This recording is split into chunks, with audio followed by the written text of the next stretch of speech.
প্রিয় চতুর্থ শ্রেণীর শিক্ষার্থীবৃন্দ, আজ আমরা হযরত আবু বকর রাদিয়াল্লাহু এর গল্পের অনুশীলনী সমাধান করব। এর পূর্বে আমাদের গল্প পড়া হয়েছে। তোমরা যদি কেউ দেখে না থাকো, ডেসক্রিপশন থেকে ভিডিওটি দেখে নিতে পারো।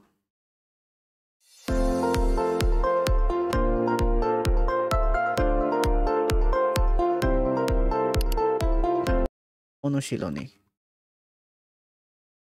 ১ নম্বর রয়েছে, শব্দগুলো পাঠ থেকে খুঁজে বের করি, অর্থ বলি এবং শব্দ দিয়ে বাক্য তৈরি করি। আমরা সমাধান দেখে নিচ্ছি। দেখো, কুস্তিগীর। কুস্তিগীর শব্দের অর্থ কি? কুস্তি খেলোয়াড়। আমার দাদা একজন বিখ্যাত কুস্তিগীর ছিলেন। কোষমুক্ত। কোষমুক্ত শব্দের অর্থ কি? খাপ থেকে বের করে আনা। তরবারি সবসময় কোষমুক্ত করা উচিত নয়। যোদ্ধা। যুদ্ধ করেন যিনি। মহাবীর রুস্তম একজন সাহসী যোদ্ধা ছিলেন। সুবক্তা। ভালো বক্তা যিনি গুছিয়ে কথা বলতে পারেন। হযরত উমর রাদিয়াল্লাহু একজন সুবক্তা ছিলেন। বিস্মিত, অবাক হওয়া, আশ্চর্য, হতবাক। ছেলেটির ব্যবহার দেখে তারা বিস্মিত হলো। সালাত শব্দের অর্থ নামাজ। একজন মুসলমানের দৈনিক ৫ ওয়াক্ত সালাত আদায় করা ফরজ। ব্যাকুল, আগ্রহী, ব্যস্ত, অস্থির। মায়ের মৃত্যু শোকে ছেলেটি ব্যাকুল হয়ে কাঁদছে। ফারুক, সত্য ও মিথ্যার প্রভেদকারী। হযরত মুহাম্মদ সাল্লাল্লাহু আলাইহি ওয়াসাল্লাম হযরত উমর রাদিয়াল্লাহুকে ফারুক উপাধি দেন। স্বীয় অর্থ নিজ বা আপন। লোকটি স্বীয় গৃহে মৃত্যুবরণ করলেন। সংমিশ্রণ একত্রীকরণ বা মেশানো। দুধ ডিমের সংমিশ্রণে পুডিং তৈরি হয়। পুষ্প অর্থ ফুল। বাগানে পুষ্প ফুটেছে। দিরহাম। দিরহাম শব্দের অর্থ কি? আরবের প্রচলিত মুদ্রার নাম। হযরত উমর ফারুক রাদিয়াল্লাহু কোষাগার থেকে মাত্র ২ দিরহাম গ্রহণ করতেন। বাইতুল মাল অর্থ সরকারি কোষাগার। বাইতুল মাল থেকে প্রাপ্ত কাপড় দিয়ে উমর রাদিয়াল্লাহু জামা বানাতেন।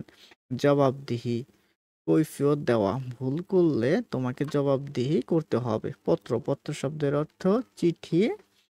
চিঠি। অনেকদিন পর তোমার পত্র পেলাম। ২ নম্বরে কি রয়েছে? ২ নম্বরে ডান দিক থেকে সঠিক শব্দ বেছে নিয়ে খালি জায়গায় লিখি, অর্থাৎ শূন্যস্থান। আমরা শূন্যস্থান এখন দেখে নিচ্ছি। দেখো,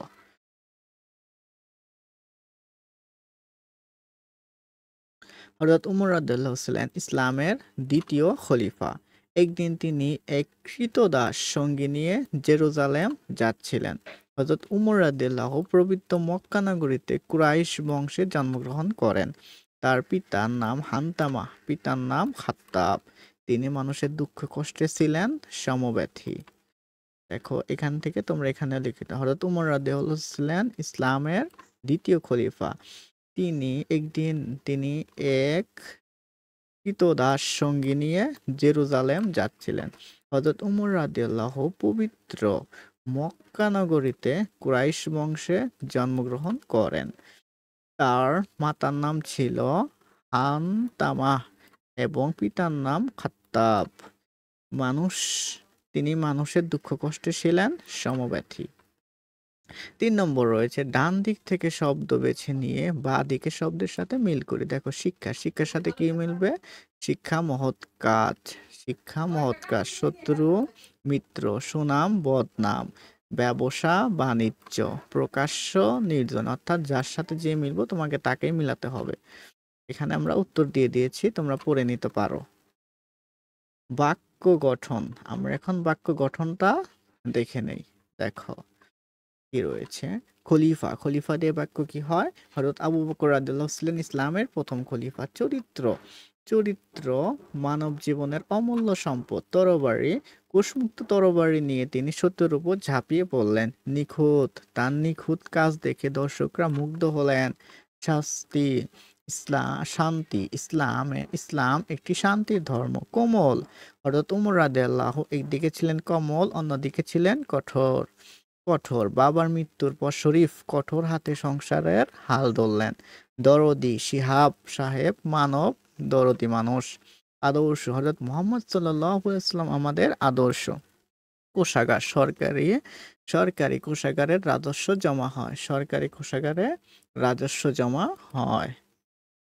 তো আমরা ৪ নম্বর শেষ করলাম। ৫ কি রয়েছে? নিচের প্রশ্নগুলোর উত্তর বলি ও লিখি। আমরা এখন প্রশ্নগুলা দেখে নিচ্ছি। দেখো প্রশ্নগুলা কি রয়েছে।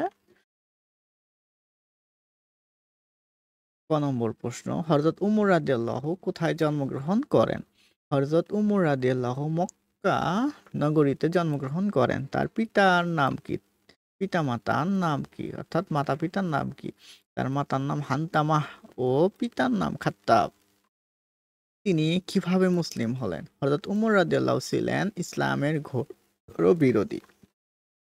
তিনি মহানবী সাল্লাল্লাহু আলাইহি ওয়াসাল্লামকে হত্যা করতে যাওয়ার পথে জানতে পারলেন তার বোন ও ভগ্নিপতি ইসলাম ধর্ম গ্রহণ করেছেন। ইসলামের প্রতি তাদের দৃঢ়তা দেখে তিনি মুগ্ধ হলেন এবং ইসলাম গ্রহণ করে মুসলমান হলেন। হযরত মুহাম্মদ সাল্লাল্লাহু আলাইহি ওয়াসাল্লাম উমর এর কি উপাধি দিয়েছিলেন?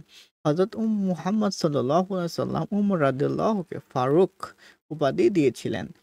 হযরত উমর রাদিয়াল্লাহু এর বিচার ব্যবস্থা কেমন ছিল? ইসলামে খলিফা ওমর রাদিয়াল্লাহু এর বিচার ব্যবস্থা ছিল নিরপেক্ষ ও নিখুঁত। তার চোখে উঁচু নিচু ধনী গরিব আপন পর কোনো ভেদাভেদ ছিল না। মদ্যপানের অপরাধে তিনি নিজের ছেলে আবু আবু শাহমাকে তিনি কঠোর শাস্তি দিয়েছিলেন। রাষ্ট্রের সমস্ত গুরুত্বপূর্ণ কাজ তিনি সাহাবীদের সাথে পরামর্শে সম্পন্ন করতেন। এরপরে রয়েছে ৬ নম্বর প্রশ্ন, প্রজাদের প্রতি হযরত উমর রাদিয়াল্লাহু এর ভালোবাসার একটি উদাহরণ দাও। হযরত উমর রাদিয়াল্লাহু মানুষের দুঃখ কষ্টে ছিলেন সমব্যথী। দেশের মানুষের দুঃখ কষ্টের কথা জানতে তিনি গভীর রাতে মহল্লায় মহল্লায় ঘুরে বেড়াতেন। একদিন এক ক্ষুধার্ত শিশুর কান্নার আওয়াজ শুনে তিনি ব্যথিত হন। নিজের কাঁধে আটার বস্তা বহন করে তিনি তাদের তাঁবুতে যান। প্রজাদের ভালোবাসতেন বলেই তিনি এমনটি করতে পেরেছিলেন।